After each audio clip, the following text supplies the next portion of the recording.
A title, Newspapers on Intrepid. Richard E. Johnson. I have a newspaper here that's called The Catcher. The crew of Intrepid kept informed by reading the ship's newspaper. During its time in service, Intrepid had 3 different papers: Intrepid, Catcher, and Achiever. Vintage newspapers. They covered everything from sports to poetry. Anything was, I guess, newsworthy and noteworthy. Robert Lilly. That was in the newsletter. Ports we went into, cartoons. Bob Myers, who was in public relations, would interview the guys. Hey, what'd you do over there? You know, stuff like that. And we'd print that stuff up. Quoted responses. Each issue of the paper was written and printed right on the ship. Richard Johnson, Yeoman Second Class, was one of the enlisted men who wrote for Catcher in 1956.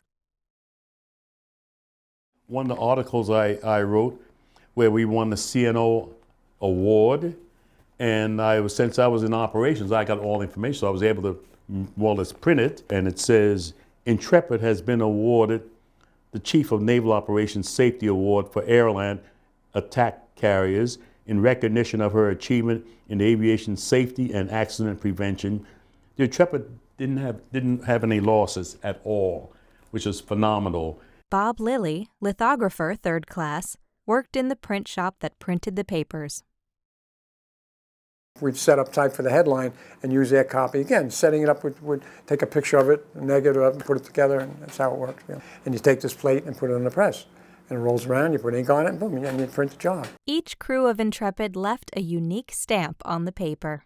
For example, during the early 1970s, Achiever tackled the important social issues of the day, including discrimination and the need for equal opportunity in the Navy. There's no better way to get to know Intrepid's crew than by reading the papers.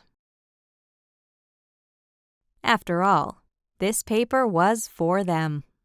Credits appear including Full Muster, Inclusive Histories on Historic Naval Ships. Thank you to Richard Johnson and Bob Lilly for sharing your stories with the Intrepid Museum.